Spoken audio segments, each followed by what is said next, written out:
Good morning children. आज हम आपके लिए लेकर आए हैं शब्द रचना यानी कि शब्द निर्माण का ही एक रूप। हमने पिछली 2 क्लासेस में यानी 2 लेसन्स के अंतर्गत आपको शब्द निर्माण के कुछ अभ्यास कराया। शब्द निर्माण यानी किसी शब्द की रचना किस प्रकार की जाती है, जिसमें हमने उपसर्ग सीखे, प्रत्यय सीखे।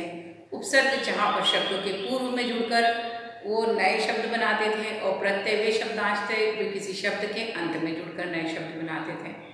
तो यहाँ पर हमने उन 2 को सीख लिया। अब हम तीसरा भाग सीखने जा रहे हैं उसका, जो कि है समास। समास भी शब्द निर्माण का एक रूप है, एक अवतार है, या आप राज बोल सकते हैं।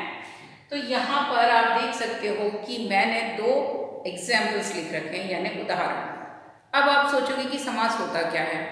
आपने संधि पढ़ा है, शब्दों को जोड़ते हैं तो संधि बनती है। तो कहीं ना कहीं समास भी उसी तरीके से शब्दों के जोड़ पर या जोड़ से संबंधित है। कैसे, चलिए हम देख लेते हैं। जैसे यहाँ पर मैंने लिखा है माता और पिता। तो जब मैं ये माता और पिता को अगर संक्षिप्त रूप में लिखना चाहूँ तो मैं कैसे लिख सकती हूँ। यहाँ मैं माता पिता को माता पिता एक साथ लिख सकती हूँ। ज्यादातर हम भाषा में लिखते समय माता और पिता को लिखने की जगह माता पिता लिखते हैं, बीच में योजक चिन्ह लगा देते हैं, लिखते हैं। तो ये उसका संक्षिप्त रूप हो गया। उसी प्रकार दश है आनन जिसके, तो दश जिसके आनन, आनन यानी सर, तो सर यानी कि सिर, जिसके 10 सिर होते हैं वो क्यों होता है दशानन।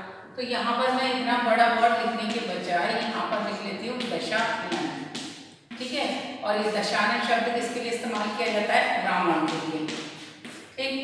तो यहाँ पर मैंने माता और पिता को संक्षिप्त किया, तो क्या बना दिया माता पिता, और दश है आनंद जिसके, उसको मैंने संक्षिप्त करके बना दिया दशानन।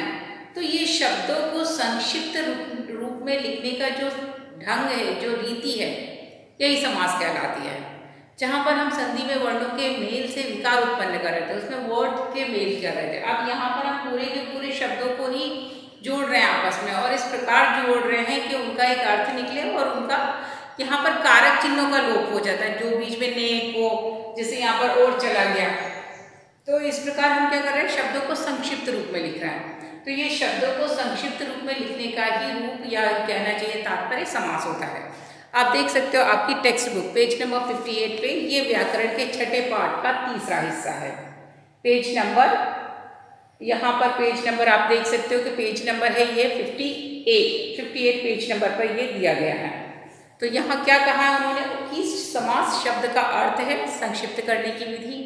जैसे कि आपने देख लिया, माता और पिता को संक्षिप्त कर दिया, दश है आनंद जिसको आपने संक्षिप्त कर दिया। तो क्या कह सकते हैं अगर परिभाषा पूछी जाए तो परस्पर, यहाँ पर हम उसकी परिभाषा लिख लेते हैं। ये तो समझ आ गया, इतना तो आपने समझ लिया कि शब्दों को संक्षिप्त रूप में लिखने की ही प्रक्रिया समास कहलाती है।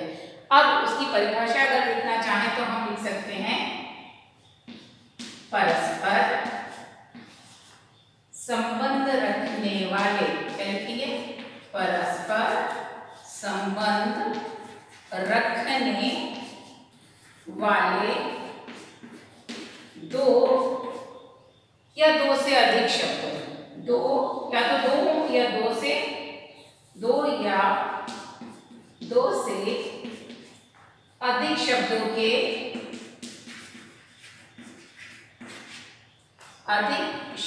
के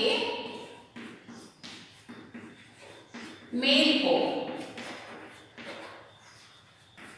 क्या कहते हैं। हमने क्या कहा, परस्पर संबंध रखने वाले, ऐसे शब्द जो आपस में संबंध रखते हैं।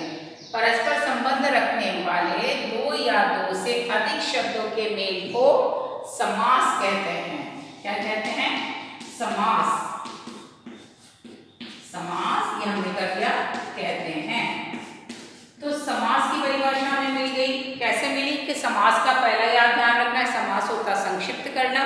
इसमें हम शब्दों को संक्षिप्त रूप में लिखते हैं, वो समास कहलाता है।